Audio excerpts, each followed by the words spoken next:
TV Nova Catedral Digital, comunicando com você.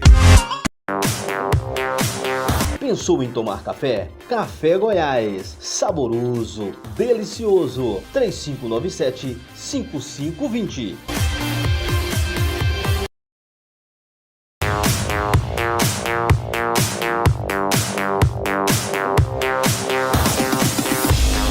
Você que precisa de produtos e brindes personalizados, esse é o lugar. Olha só para você ver, gente.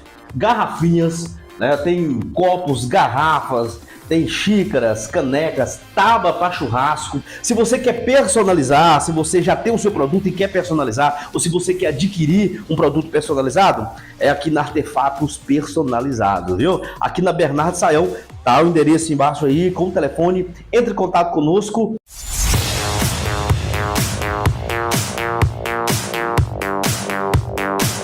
Olha só, essa tábua personalizada, que coisa mais linda, mais uma faca show de bola e uma garra de urso, somente R$ 189,90.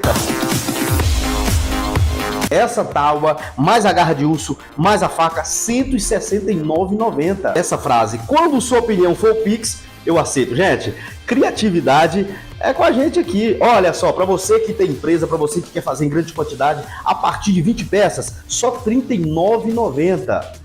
Sabe qual a missão da Artefatos Personalizados? Nós fazemos do seu jeito.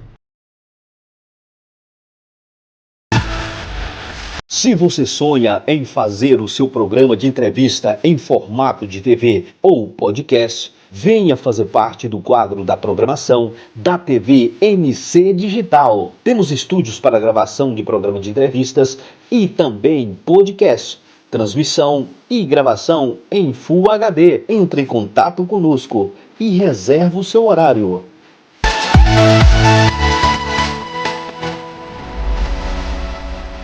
TV MC Digital, comunicando com você. Olá pessoal, olha, você que assistiu aí a primeira parte aí da entrevista com Adair Moreno, hoje nós estamos dando sequência aqui à segunda parte, tá? Vai ser benção, é coisa especial. Então acompanha aí a segunda parte da entrevista com Adair Moreno. Eu quero só revisar aqui a importância de se viver momentos e não queimar etapas. A importância de, se o momento é de tristeza, fique triste. Se o momento é de chorar, chore. Se o momento é de sorrir, sorria, cara. Se o momento é de luto, passe pelo luto. Eu não queria. É o que fala lá em Eclesiastes, né? Há tempo para chorar, há tempo para sorrir. O problema é que a religiosidade, ou nós, ou o povo, ou nós que somos crentes, a gente tem a mania de espiritualizar algumas coisas, e dentre essas coisas, espiritualizar isso, Thiago. Romantizar, né? Então assim, não, cara, eu sou um servo de Deus, tô trabalhando, e eu trabalhava, eu era pastor, pai, cantor, compositor, esposo, TV, rádio, então assim, eu escrevia livro, então assim, a minha vida era 100% corrida.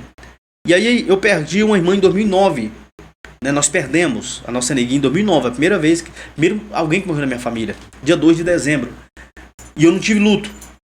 Dia 28 dias depois, que é dia 1º de dezembro de 2000, dia 1º de janeiro de 2010, esse irmão meu de criação bateu o carro chegando em Uruaçu, morreu ele, a mulher e os 2 filhos.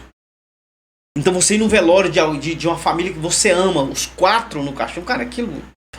Mas eu não quis ter luto.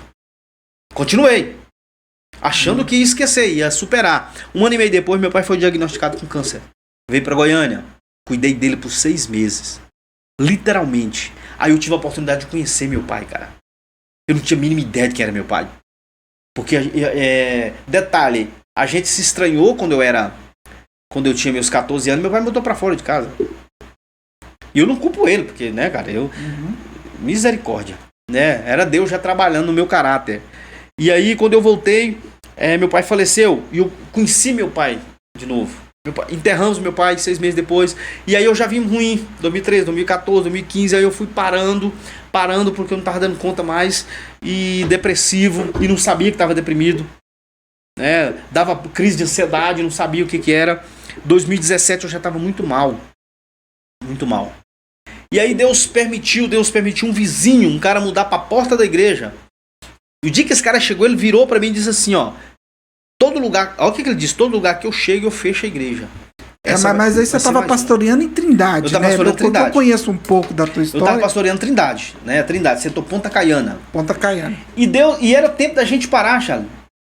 Era tempo da gente parar pra gente cuidar da gente. A gente não parava, porque quem tá na obra cuidando de pessoas não larga o osso.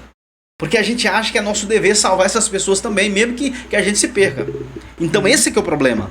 E mudou alguém pra lá, e o dia que eu fui dar bem-vindo, que eu dava bem-vindo a todos os vizinhos, ele virou pra mim e disse assim, olha, eu não gosto de igreja, e eu fecho todos e vou fechar essa aqui.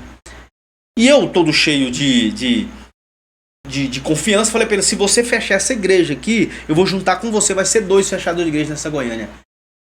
Só que eu não sabendo eu, que era Deus que tinha mandado esse camarada lá. E ele ficou por mais de 1 ano me atormentando. Chegou ao ponto que a gente não podia fazer culto. Isso foi me cansando mais, me cansando.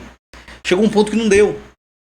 E aí, para evitar tragédias maiores, a gente acabou, e eu fui adoecendo, quando foi em março de 2018, dia 15, a minha mãe faleceu.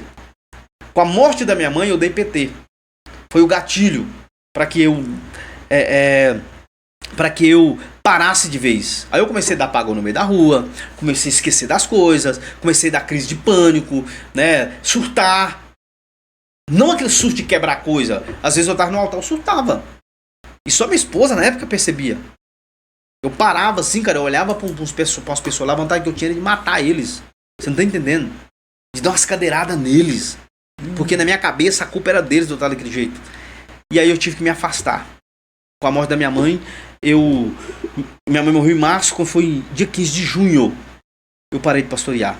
Então eu já tinha perdido meu pai, a minha irmã, meu irmão com a família, meu pai, aí perdi a minha mãe. Então se eu tinha 25% só, e os outros 25%, os outros 12,5% foi a igreja que eu pastoreava. Eu amava pastorear, tive que abrir mão. Me cuidei, dia 2019 casei a minha filha, né, a Jéssica. Casamento de princesa, eu fiz o casamento dela, foi a coisa mais linda. Eu entrar com ela, fazer a cerimônia. E quando foi em 2020, eu sofri talvez um dos maiores baques que alguém pode sofrer. Que foi passar por um divórcio de 25 anos de casado. Cara, vou te falar, viu? Foi bem no ano da pandemia, né? Foi bem no meio da pandemia. Foi no meio da pandemia. Sabe? E assim, foi um negócio horroroso, cara. Foi um negócio horroroso pra mim, eu quase morri. Então pra mim, recomeçar aos 42 anos, na época eu tinha 42 anos, recomeçar aos 42 anos, e eu perdi tudo, então tudo que eu tinha era minha família, e eu tive que me requalificar pra recomeçar, e aí a depressão voltou, o pânico voltou, a ansiedade voltou, e eu trabalhando e sofrendo, e tive que recomeçar literalmente do zero, sair de casa com a mão na frente e outra atrás, e tendo que lidar, a pior parte era lidar com a dor dos meus filhos, com a dor da então ex-esposa, né, que já era ex-esposa que a gente tinha separado, e manter o ponto de equilíbrio entre eles, porque os filhos, querendo ou não, ficam chateados. Então eu engolia minha dor para ajudar meus filhos a aceitar a situação. Isso é horrível, mas é isso que pai faz, é isso que mãe faz, né? E então meus filhos, se eu tô aqui hoje, eu louvo a Deus e meus filhos, porque meus filhos que me ajudaram demais, cara. Meus filhos, então assim, eles iam pra minha casa, eu lá sem querer ver ninguém, fechado dentro de casa, eles iam pra lá, lavava minha casa, arrumava. Meu filho, quantas vezes eles foram pra lá, pai, você vai sair, você vai ver gente, você vai pro shopping, não quer sair não, você vai. Então ele abastecia a minha moto, às vezes me dava dinheiro. A minha filha e ele falavam, pai, se você não for, nós vamos vir todo mundo pra cá de noite. E eu pegava e vinha pro shopping ver gente, cara. Não tinha vontade de ver ninguém, uma depressão horrorosa. E as pessoas que se aproximam de você, quando você está desse jeito, geralmente se aproximam para terminar de te afundar. Então assim, as pessoas não têm dó. Então, se eu puder dar um conselho para as pessoas, gente, observe melhor a situação que esse alguém que está do teu lado está passando. Porque você sabe que com a palavra você pode matar a pessoa, Charlie. Porque, gente, síndrome do pânico, depressão, ansiedade são coisas que o diabo inventou pessoalmente. É horrível. É horrível. Você se sente incapaz. Eu que sou um cara que tive sempre autoestima boa, cara. Eu sempre fui feliz, sorridente, enfrentei a vida, os desafios, né, levanto todo dia cedo, assoviando. Eu tive que me vi uma pessoa incapaz. me acovardado, me acolhido no canto. Não era acovardado, me acolhido no canto, chorando. Quantas vezes eu levantava pela manhã e eu sentava na cama e eu falava para Deus assim: Deus, tanta gente boa que tá morrendo nesse Covid, deixa eu ir embora, eu não tô mais aguentando. Para mim já deu. E quanto mais você grita, tudo que você ouve é o barulho ensurdecedor do silêncio de Deus. Isso mata a gente. Só que Deus fala com a gente é no silêncio. A melhor maneira de Deus comunicar conosco é através do silêncio. Porque quando há voz, a gente tem uma tendência a escutar e não ouvir. E quando Deus fala no silêncio, Ele se comunica com a nossa alma. Não tem como você destoar ou você não crer que é Deus. Não tem como você não ouvir. Então eu passei por esse momento e meus filhos do meu lado. E a gente se abraçava, né? E não teve um amigo, cara. Não teve uma pessoa para ir na minha casa para sentar comigo e falar assim: Adair, tá tudo bem com você? Ninguém perguntou. Aliás, teve um. Teve um. Esse cara eu posso morrer com 200 anos que eu nunca vou esquecer o que ele fez. Eu nem vou falar o nome dele aqui que ele não vai. Vou falar, né? Que ele era ovelha minha, um amigo meu chamado Erisvan. Viu, Erisvan, Vanessa, pai do Miguel, foram membros meus, né? Eles perderam uma filhinha quando congregavam com a gente. Deus deu um outro filho para eles, que é o Miguel. E eu lembro que eu estava em casa muito mal um dia. Ele chegou lá à tarde com pão de queijo quentinho, que ele é padeiro, que ele sabe que eu gosto. Falei: pastor, eu trouxe um pão de queijo aqui, o senhor tá em casa? Não tô, pastor, eu sei que o senhor tá em casa. E se o senhor não abrir, eu vou pular esse portão aqui.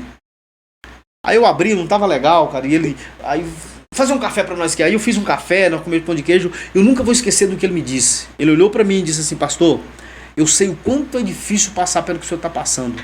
Eu não vim cá pra te perguntar nada. Pastor, eu vim cá hoje pra te ouvir. Cara, era o que eu queria, o que eu precisava. E eu desabafei, eu desmoronei, eu falei e danei chorar. A gente chorou, nós ficamos 2 homens, cara, um sentado de lá da mesa ou de cá, 2 marmanjos chorando por 20 minutos. E a gente chorava e aquilo me deu gás para eu continuar mais um pouco. Então a única pessoa que se preocupou, as pessoas chegavam perto de mim para me criticar, cara. As pessoas chegavam perto de mim e falavam assim: cara, quem diria, né? Quem diria o famoso Adair Moreno vai acabar sozinho no fundo de um barracão, no fundo de uma casa. Nossa, aquele me doía. Ou então as pessoas pegavam o WhatsApp. Eu tava no shopping um dia e o cara chegou lá e sentou na mesa. Eu tava sozinho, amargurado, não queria ver ninguém, não queria conversar. Sabe quando você senta só pra ver gente, pra passar o tempo? O cara chegou e começou a conversar. E ele pegou o celular dele assim, abriu o YouTube, me viu cantando com a banda num mega show e falou assim: cara, como é que isso vira isso? Dentro do shopping. Eu falei: moço, vou te dar a oportunidade de sair andando. Vai. É porque geralmente eu falei: eu tô em nome de Jesus, sai de perto de mim. Né? E eu ia embora pra casa chorando. Por quê? E eu falava: Deus, o que eu fiz de tão errado assim? E às vezes o que você passa, o que a gente passa, não é necessariamente tem a ver com o que a gente fez de errado. Hoje eu entendo que foi necessário. Mas Deus... É necessário Deus acabar, Deus permitir um casamento acabar. Cara, por amor a você, Deus tira tudo e todos da sua volta, só para te levar de volta para Ele, para teu encontro com Ele. Então Deus, ele às vezes permite, ele te desconstrói para poder construir. E aí os anos se passaram e eu pensei, fiquei em 2021, mudei para Goiânia, né? Que eu trabalho em Goiânia. Falei: vou mudar para cá, que era naquela casa onde a gente começou a TV. E eu comecei a trabalhar e um dia começou a me dar uma coceirinha no olho. E eu coçava esse olho e apareceu uma mancha, uma sombra. Deixa eu olhar a boca do microfone aqui. Apareceu uma sombra e eu fui no oftalmologista. Quando ele olhou, eu tava com descolamento de retina. Tem que fazer cirurgia urgente. Fui pra minha cirurgia. Fiz no outro dia. Foram os piores 3 meses que eu passei.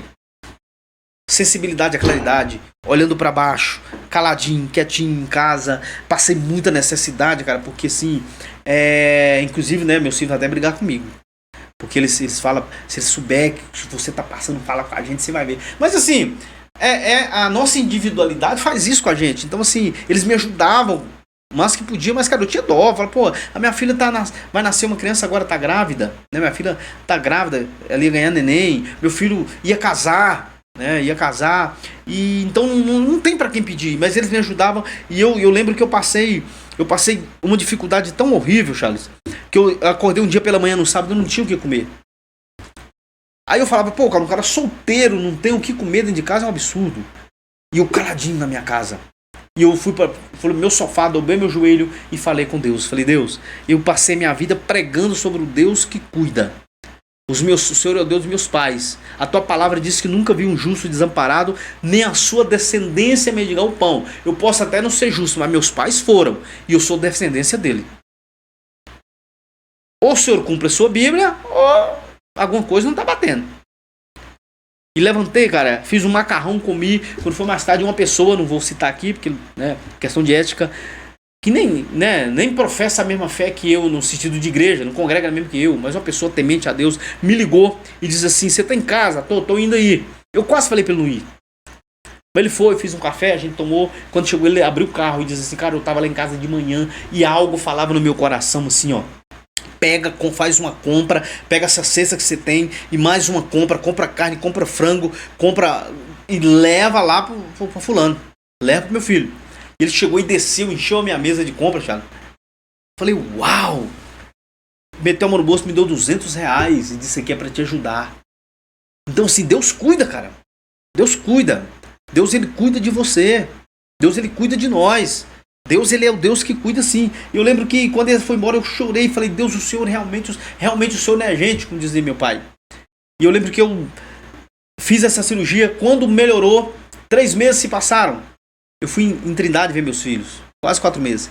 Na volta de Trindade, um pitbull foge do dono, atravessa um canteiro, um terreno baldio, bate de frente com a minha moto. Eu sofri fraturas, esse aqui deu no osso, aqui.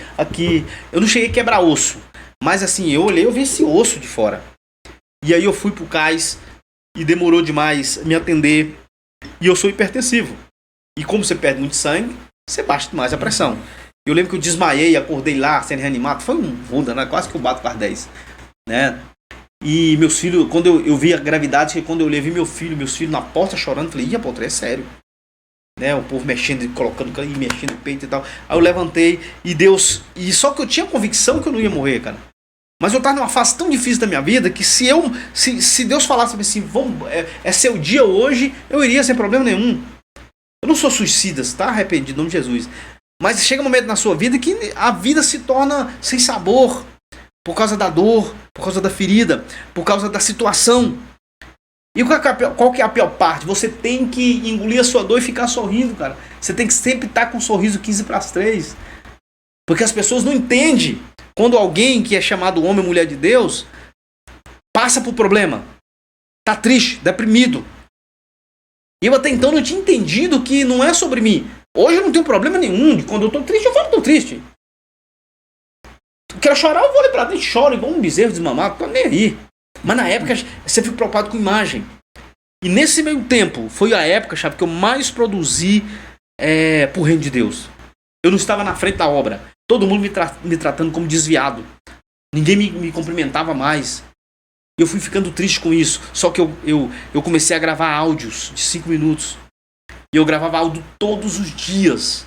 E mandava, fazia uma transmissão e mandava esse áudio. Esse áudio rodou no Brasil quase todo e rodou também em mais 4 países. As pessoas ficavam aguardando meus áudios. E sabe o que dói mais? Você falar que Deus muda a história, que Deus faz, que acontece, que Deus transforma, e a sua história não é mudada, e Deus não está fazendo, e não mudou, e não transformou, foi nada para você.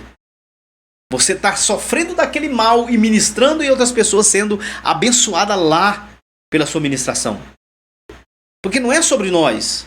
Por isso que é tão importante, eu sempre falo isso, cara. Você pode estar com cólica de rins, não poste porcaria, não poste a sua vida, as suas mazelas, as suas desgraças nas redes sociais, por causa dos abutres. Eu fiz um vídeo assim sobre isso. Tem gente, cara, que fica... Se você chegar hoje, cara, nas redes sociais e falar que comprou um SW4 Zero, aleluia, né? Aleluia. Prata, pensa um negão igual eu no SW4, ou branca. Eu, negão desse jeito, de terno preto, roupa preta no SW4 branca. Vai ficar parecendo a mosca no leite, né? No prato de leite. Ninguém vai alegrar. Pouquíssimas pessoas me dão parabéns. E algumas daquelas que vai falar, o senhor merece, na verdade o seu coração tá morrendo de raiva porque não foi ele. Mas deixa eu postar as minhas desgraças pra você ver. viraliza. Porque as pessoas gostam de se alimentar daquilo. É o que Jesus fala lá em Mateus. Eu não me lembro o capítulo, não sei se é 23. Não me lembro o capítulo. 23, 18, 23, fala assim, ó. Aonde está o cadáver, ali se ajuntam os abutres. Então, não adianta, cara. Se você se tornar um cadáver existencial, você só vai atrair abutres. E Deus não trabalha nisso. Ah, Deus é falso. Não. Deus é aquele Deus que olha pra você e te vê gemer, te vê sofrer, te vê passando pra dificuldade, tá te falando não, mas tá feliz com você porque você está prosseguindo. Isso faz toda a diferença. E as pessoas não entendiam isso. Eu gravava vídeo, eu gravava áudio, cara. E eu, no meio desse áudio, eu parava pra chorar, morrendo de raiva. Eu falava, Deus, eu não quero gravar, eu não tenho vontade de ler Bíblia, não tenho vontade de fazer nada. Mas eu vou fazer, porque não é sobre mim. E eu não percebi que Deus começou a me curar de dentro pra fora enquanto eu fazia isso.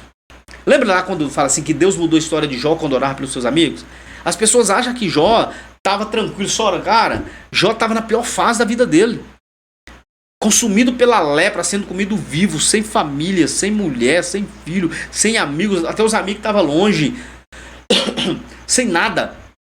Pois mesmo assim o seu espírito, aquele espírito lá do capítulo 1 que fala que ele era temente a Deus, desviava do mal, ele era sincero, ele era íntegro, habitava em Jó. O seu corpo, quando ele fala no 19, 23, né, que ele diz assim, o 23, 19, ele fala assim, ó, eu sei que o meu Redentor vive, por fim se levantará sobre a terra. Ele fala assim, ó, ainda que em minha pele, consumida a minha carne, ainda consumida a minha pele, eu na carne viva, eu ainda o louvarei. Esse é o Jó. Quando chega lá na frente, Jó fala assim, ó, o mal que eu temia veio sobre mim. Jó morria de medo disso acontecer, aconteceu. Quando a mulher manda ele amaldiçoar a Deus, ele falou, você tá maluco, rapaz? Não é sobre mim. Era isso que Deus falava pro diabo lá no começo, no capítulo 2, quando o diabo volta a apresentar para Deus. Deus pergunta, tem visto meu servo Jó? Tem. Aí Deus fala, homem, ele é fiel, íntegro, desvia do mal. O cabra, ele é o cara. Entendeu? Então esse Jó é que ora pelos seus amigos. Ah, pastor, alguém fez uma pergunta pra mim esse dia. Como é que tava Jó, será? Eu falei, cara, com certeza com vontade de matar os amigos. Jó não tava pulando numa perna só, cheio do manto. Não tava, cara. Ele tava lascado. Até os amigos passaram o tempo todinho esculhambando ele. Então, se os amigos que ele tinha esculhambou ele, a mulher largou ele, cara. O que ele fez? Mesmo assim, ele orou pelos seus amigos. Ele estava pior do que os amigos estavam bem. Os amigos tinham bens, não tinha perdido nada, estava saudável. E ele intercedeu por esses amigos. Então, foi isso que ele fez. Quando ele fez, Deus mudou a história de Jó.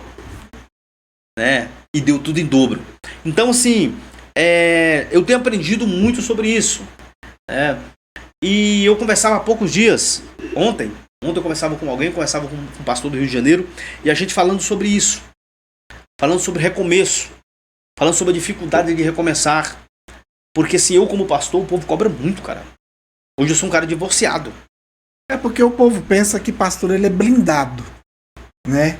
O povo fala, não, pastor ali bate, a flecha bate nele, bate e volta.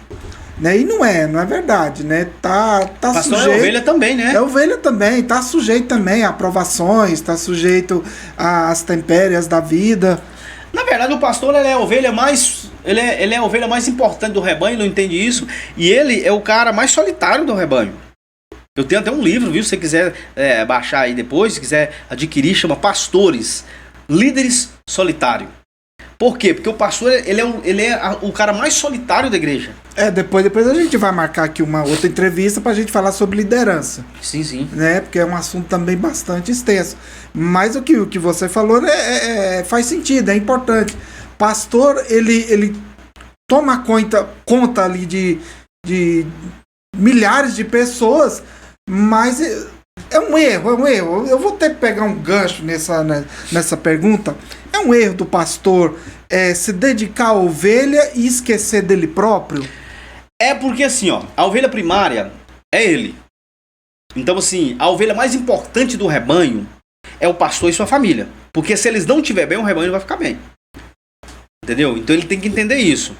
Então o que o pastor faz? O pastor ele acha, as pessoas acham que por ser pastor, por que as pessoas saem da igreja? Eu me decepcionei com o meu pastor.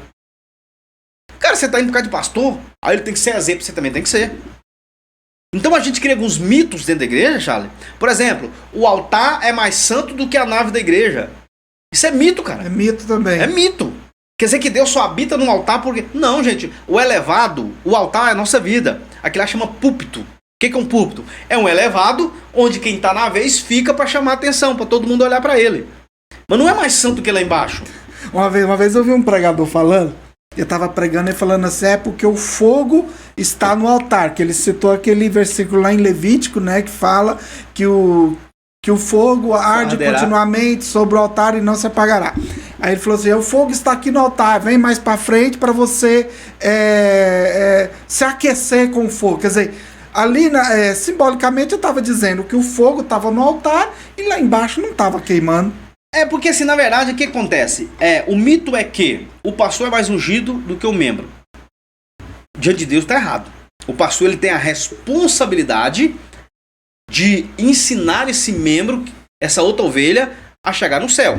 Então há uma unção de Deus sobre ele de liderança. É diferente. Ele não é melhor, ele é homem também. Entendeu? Então assim, eu perguntei para um grande pastor do Rio de Janeiro, ele deve ter uns 8.000 membros hoje. A gente estava num evento e eu perguntei para ele, cara, qual que é o segredo para se relacionar com questão de gente e não decepcionar pessoas? Ele fala, cara, eu deixo eles saber que eu sou homem, sou gente igual eles. Quando aparece alguém achando que eu sou santo, eu sento com ele no meu gabinete e falo, falar com você aqui, eu sou igual você, viu? Não sou santo, não.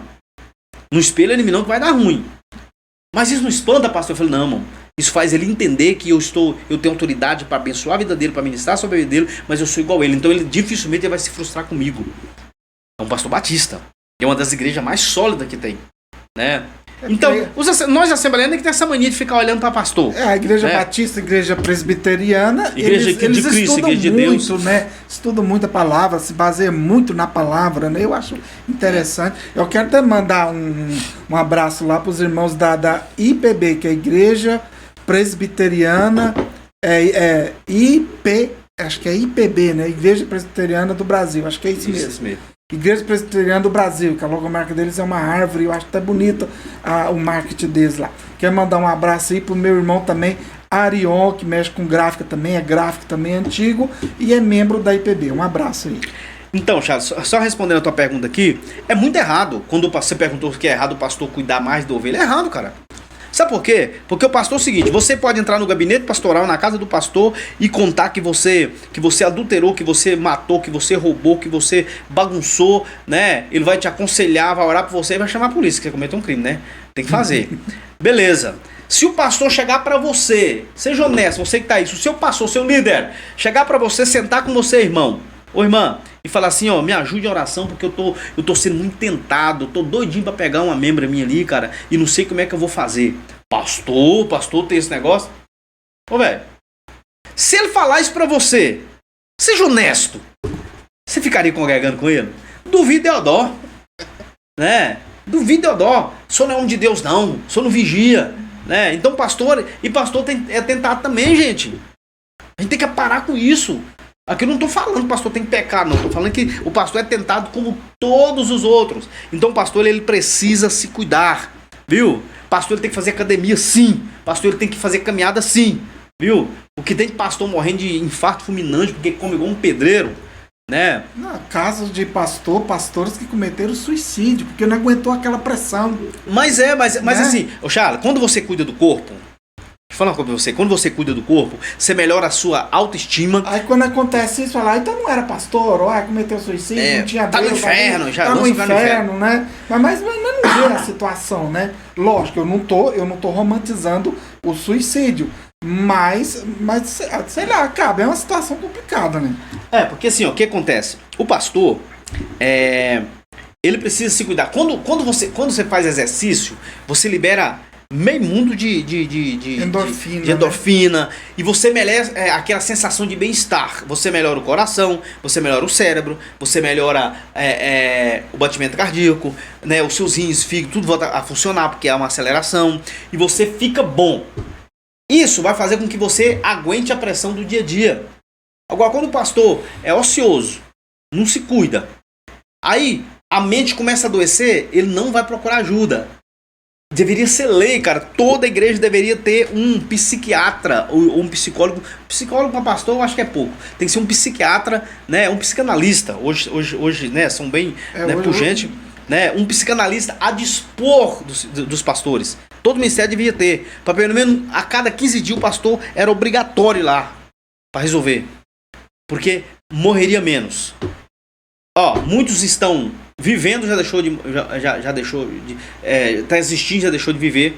Muitos estão vivendo de fachada em casa com a família. Pastores se tornam agressivos, não verbalmente. Pessoas, eu conheço pastores que eram um doce de pessoa. Ele foi cansando tanto que ele se tornou agressivo, violento. Acabou preso, porque tem que ser preso mesmo, né? Se agredir mulher tem que ser preso mesmo. Olha, esses dias, há pouco tempo atrás, eu vou até falar, pegando um gancho aqui. Eu tava triste, chateado. Quer café, Chá? Aceita. É o cafezinho. Vou até abrir a câmera 3 aqui, ó. É o Café Goiás. Café Goiás, viu? Café que é bom demais. Eu vou até mostrar aqui a xícara aqui, ó. Cadê? Aqui, ó. E ó, Café Goiás aqui, ó. Café Goiás, café é bom demais. Café Goiás. Há pouco tempo atrás eu fui pedir oração para um pastor, ele é tão conhecido meu. Lá da gráfica, lá, faz serviço lá com a gente, faz uns adesivos lá. E eu fui lá na Igreja Universal, cheguei lá fora do culto, fui pedir uma oração para ele. E porque eu tava com uns problemas financeiros aí.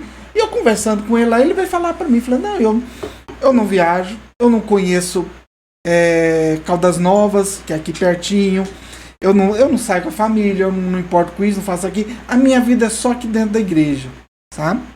E você olhando para o físico dele, uma pessoa já obesa, tal, você olha no olho dele, você vê o cansaço mental.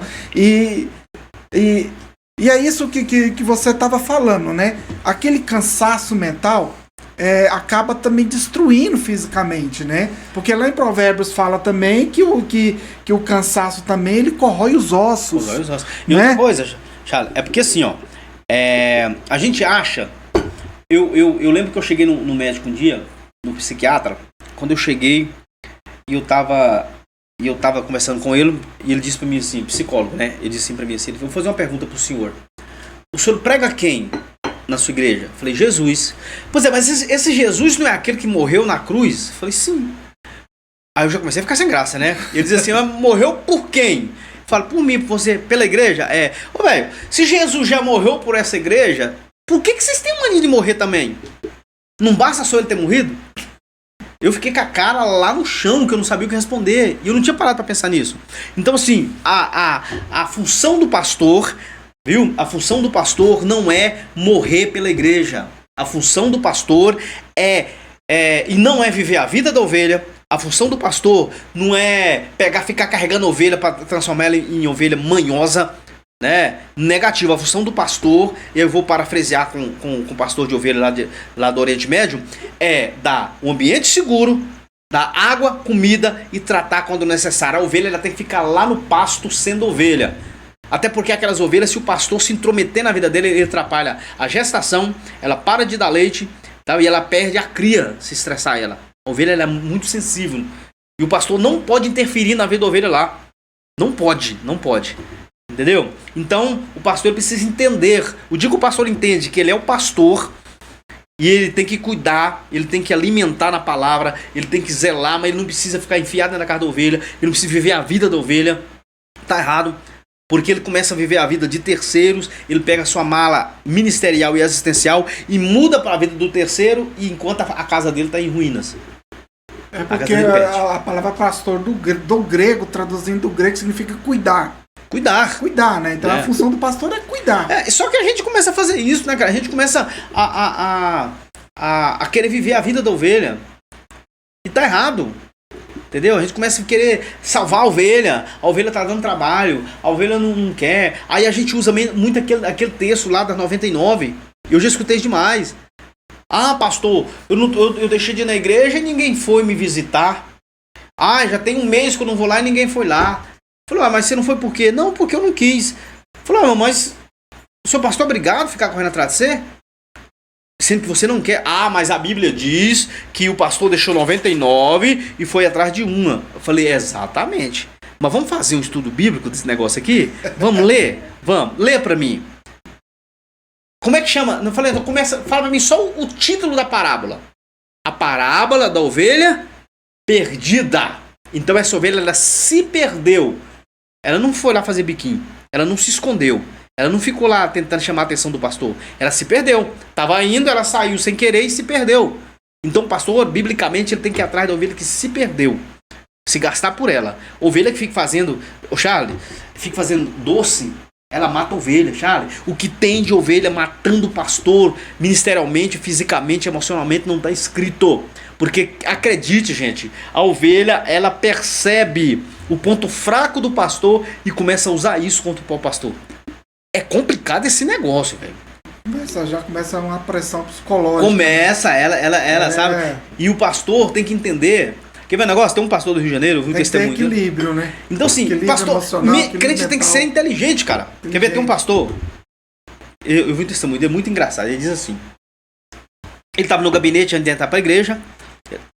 E chegou uma ovelha, uma mulher chorando. Ele olhou pelo gabinete, por lá para baixo, o pau estava quebrando lá embaixo. O pau tava quebrando, duas mulheres brigando. De repente um entrou chorando. Pastor, você tem que excluir fulana, tirar daqui porque ela me xingou, ela me chamou de gorda, e ela não me respeita, ela é gordofóbica, e mas não sei o que. E o pastor preparado para entrar para pregar. E ele falou assim, eu não atendo ninguém antes do culto para não atrapalhar. E ele olhando para a mulher assim, e a mulher... Aí ele chamou ela e disse assim, mostrou um espelho e disse, mano, tinha um espelho bem grandão, dá uma olhada aqui. O que você tá vendo? Eu tô me vendo. Vou fazer uma pergunta, irmã. Você é magra? Não. Tá apelando por quê que a irmã te achou de gorda?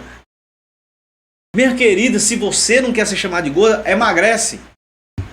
Para com isso. Você tá me atormentando por causa de uma coisa óbvia. A irmã saiu brava, xingando, foi embora. Depois voltou, pediu perdão e frutifica na igreja hoje. Porque ela aprendeu a ser adulto. O que eu tô querendo dizer com isso? O pastor não tem que ser grosso. Mas tem hora, cara, a ovelha ela tem que saber o lugar dela. Quem gera ovelha, Charles, é ovelha. Pastor, enquanto pastor, ele não gera ovelha. Um pastor, ele gera ovelha enquanto ovelha. Entendeu? Você não vai ver lá no pasto, lá um pastor de ovelha, daqueles lá no Oriente Médio, com a barrigona bem grandona, dizendo, eu tô prenho, tô mojando de uma ovelha, vou parir daqui um dia. Não. Você olha no pasto, você vê um monte de ovelha buchuda lá. Porque quem gera ovelha é ovelha.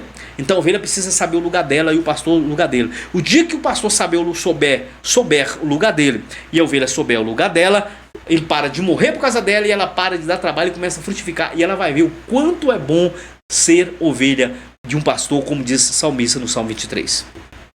Interessante, né? Ô Adair, me conta essa história aí, porque você falou muito na questão da depressão, né? Porque hoje a depressão hoje é considerado já pela Organização Mundial de Saúde como a doença do século, né? Me conta isso aí, você estava numa depressão, numa situação tão difícil que você pegou uma moto de uma outra pessoa, foi isso? Ah, sim, teve essa história muito engraçado, né? Eu quase fui preso, olha como é que é a cabeça de um depressivo. Presta atenção. Eu quase fui preso, eu tava muito mal, eu tava apagando, eu tava esquecendo das coisas. E eu cheguei num certo local e fui na loteria, e eu tinha uma moto Titan azul, que era do meu pai, né, que eu tinha comprado ela. E parei a moto, fui lá, paguei uma conta. Quando eu voltei, meu celular tocou, eu botei o capacete no retrovisor dessa moto. Terminei de atender o celular, montei uma outra moto, só que era preta, igual preta. Montei na moto, dei na chave, ela pegou e eu saí, cara. Desci a avenida tudinho, fiz um gato na Independência ali. Quando eu fiz o gato da Independência, que eu falei, eu olhei, tava meio torto, falei, bater na minha moto. Que eu olhei e falei, misericórdia, não é minha moto não. Aí eu parei, que eu botei a mão na cabeça, cadê o capacete? Aí eu voltei. Sem capacete. Sem capacete, cara. Jesus, aí amado. me deu aquele branco, aí eu voltei lá na esquina, olhei, vi minha moto lá com o capacete. Falei, eu não vou voltar lá. Eu chego lá, né? O cara vai querer me bater. Aí passou uma viatura e eu chamei o cara da viatura. Expliquei pra ele, fez o que é de praxe, me botou na parede, né? O senhor tava armado, e chegou, expliquei pra ele, aí a gente foi pra lá. Quando a gente chega lá, o cara tava desesperado na porta da loteria. Roubaram minha moto. Tava com a mão na cabeça, falei assim, meu Deus. Quando eu cheguei, ele começou a me xingar, começou a ficar bravo, cara. E eu tava muito nervoso na época. Eu sou um cara muito equilibrado. Eu tava muito nervoso, ele começou a xingar e eu alterei com ele, o policial interveio. Resumo da ópera. Quando ele, já era mês de junho, tinha março, abril, maio, junho, 4 meses. Eu voltei, eu enterrei minha mãe na quinta-feira, voltei na sexta-feira, no sábado, no domingo eu preguei. Então assim, ninguém me perguntou, Charles, como é que eu tava. E quando o policial chegou pra mim e me perguntou, moço, o senhor tá bem? Pra mim foi a pergunta que eu precisava ouvir. Cara, me deu uma crise de choro. Eu sentei no meio-fio, mas eu urrava. Eu chorava, eu urrava, cara. Ah! E o policial ficava desesperado e começou o sargento da lotérica, do banco, da Caixa Econômica, dos botecos, do mercado, da farmácia, e começou a encher uma viatura parada, um negão chorando. Jesus, querido. O cara saiu e falou, deu uma coisa errada. Aí o policial chegava perto de mim assim, preocupado, o senhor daí... A minha habilitação na mão, isso daí, o povo vai pensar que a gente tá agredindo o senhor. Eu olhava pra ele chorar e falava assim, senhor, dá licença, o senhor me deixa chorar. Não me atrapalha não, claro, senhor. E eu chorei, cara, chorei mais ou menos 20 minutos. Pronto. Levantei, soluçando, olho inchado. Aí ele perguntou pra mim assim, o que você faz da vida? Eu falei, eu sou pastor. Ele olhou assim e falou assim, tá explicado. Aí ele disse assim, olha, eu sou voluntário lá. Antigamente tinha uma casa que cuidava de doentes mentais, eu esqueci o nome. Ainda tem, né? Acho que é Botuíra, um negócio assim. Eu já ouvi falar. Né? Eu não lembro mais o nome. E ele disse assim, ó, não, era outro nome. Tinha um outro hospital psiquiátrico. Ele falou assim, ó, eu na minha folga, às vezes eu vou pra lá voluntariar. Eu gosto. Você sabia que metade das pessoas que faz tratamento lá tem vínculo religioso? Ou é pastor, padre, seminarista, ou alguém que teve tá ligado à religião? Pare, e ele disse pra mim assim, olha, o cara disse pra mim, moço, a obra de Deus, ela tem que ser pesada, mas ela não pode te matar. Se tá te matando, ou essa obra não é mais de Deus, ou Deus não tá mais nessa obra. Vai caçar outra coisa pra você fazer, porque se esse rapaz desse uma queixa de você ia ser preso em flagrante por furto. Eu falei, misericórdia. Depois descobri que ele era crente também, era obreiro lá do Campo de Vila Nova, né, esse policial. Então, assim, a depressão ela faz isso, cara. A depressão é uma coisa séria. A depressão não é brincadeira. Se você suspeita que alguém está com depressão, ajude de alguma maneira. Procure ajudar esse alguém. Porque não é brincadeira, Charlie. Depressão é coisa séria, é perigosíssimo. Sabe? Porque você perde o controle, você perde o desejo, você perde a vontade. Você se sente tão impotente. E o suicídio, tá, gente? Não é quem suicida, isso é cientificamente provado. Ele não quer acabar com a vida. Ele quer acabar com a dor. Ele quer acabar com a dor. Na verdade, o suicídio, o suicídio ele é um grito por socorro. De não suportar mais existindo, ele quer acabar com a existência. Isso é muito perigoso. Então, assim, eu nunca fui suicida, graças a Deus. O psiquiatra falou que se você fosse suicida, você já teria tentado, provavelmente. Que estava muito alto. Falei, tá amarrado com corda de fogo um negócio desse. Então é muito sério, mas assim, tinha um momento teve uma vez que eu peguei minha moto pra ir embora, eu morava em Trindade. Cara, você sabe o que é você estar dirigindo na BR, pilotando, e você fazer uma força sobrenatural pra você não cair debaixo de um caminhão? É um negócio horroroso, cara. Que na minha cabeça ia melhorar. Nunca falei isso aqui, tô falando. Na minha cabeça, sabe, no meu consciente, cara, ele vai melhorar, sabe, isso vai acabar. Só que, de alguma maneira, o Espírito Santo comunicava com o meu espírito, fala assim, negativo. E eu comecei a pedir misericórdia, Jesus, tem misericórdia de mim. Então, assim, não é brincadeira, cara, suicídio é coisa séria. Se tem alguém se você está ouvindo esse podcast, você tá com um problema de depressão, de opressão, de síndrome do pânico, cara... pelo amor de Deus, procure ajuda, não fique calado, não é vergonhoso você pedir ajuda, não é. Peça, fala pra alguém, eu não tô bem, preciso de ajuda, porque chega uma hora que se torna insustentável. Insustentável. Ô Adair, a gente já tá no finalzinho, eu queria que você desse aí as suas considerações finais, deixasse aí também seus contatos aí para quem quiser te agendar, para pregar, para ouvir teu testemunho, né, para poder ouvir você cantar, né? A gente só faltou o violão aqui para poder ouvir aqui. Na próxima vez eu trago o violão. Na próxima vez aqui traz o violão aqui, a gente vai ouvir a cor da voz do Adair aqui, né? Deixa aí as suas considerações finais aí, para quem está nos ouvindo, quiser deixar uma mensagem aí, como a gente falou muito sobre a questão da depressão, né? Durante esse ano de 2025 eu quero trazer aqui, eu já até entrei em contato, mas ainda não tive resposta, de um psiquiatra, né? Porque hoje é dividido, é psicólogo, psicanalista, psiquiatra. Um psiquiatra especialista em depressão, porque tem uns que não tem a especialidade. Esse ele é especialista. Vou confirmar com ele, vou trazer aqui. Deixa aí as suas considerações, sua mensagem.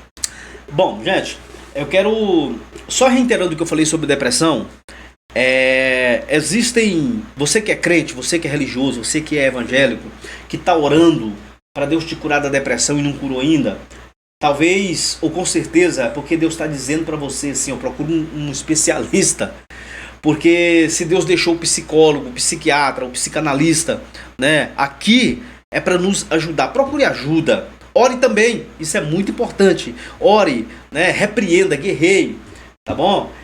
Para que Deus venha te curar, tá bom? Só me resta agradecer, obrigado, Charlie. E eu que agradeço, as minhas redes sociais, gente, eu estou em todas as plataformas, todas, TikTok, Kawaii, que mais? Instagram. Facebook, Instagram, canal do YouTube, além da TV NC Digital, é Adair Moreno Oficial. Esse telefone que tá em cima aqui, ó, de cá, né? Isso. De cá. Isso esse aí. Telefone aqui, ó. Esse telefone aqui, que tá aqui em cima, você pode entrar em contato. Você que quer agendar, né, para ministrar, eu ministro para jovens, cultos, enfim, tem um seminário só para homens chamado O Macho Alfa na atualidade. Vou estar ministrando dia 15 agora, né, ali na Jardim Vila Boa. Você que quer ver esse seminário, você que quer solteiros adultos, você que tem um projeto na sua igreja aí de trabalhar com solteiros, né, 30 mais, 50 mais, 40 mais. Eu tive em Anápolis agora esses dias, foi uma benção. Estou trabalhando também. Então, assim, a gente canta, prega, dá um testemunho e é isso aí, tá bom? É só entrar em contato com a gente e estamos a tem um podcast da AM Podcast, isso, né? toda terça-feira às 20 horas, né? Às 20 horas aqui pela TV NC Digital, e o programa da AM Moreno também vai voltar. Vai voltar agora, a partir do terceiro trimestre. A rádio também. Primeiro trimestre, né? A rádio NC Digital e o programa da AM Moreno vai estar de volta também, que é apresentado no outro estúdio. E aí é show de bola, né? Show de bola. É isso aí. Então eu vou terminar aqui com uma frase, não é nem uma frase, né?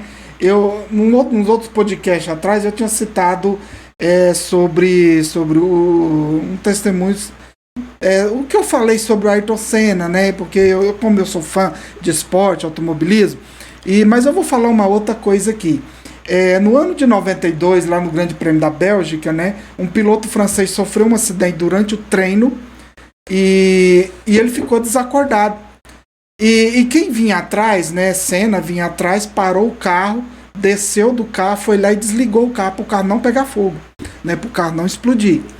E agora, há pouco tempo, esse piloto, que é um francês, chamado Eric Combes, ele deu um testemunho falando assim: Ayrton Senna salvou minha vida, porque se ele não tivesse desligado o carro ia explodir.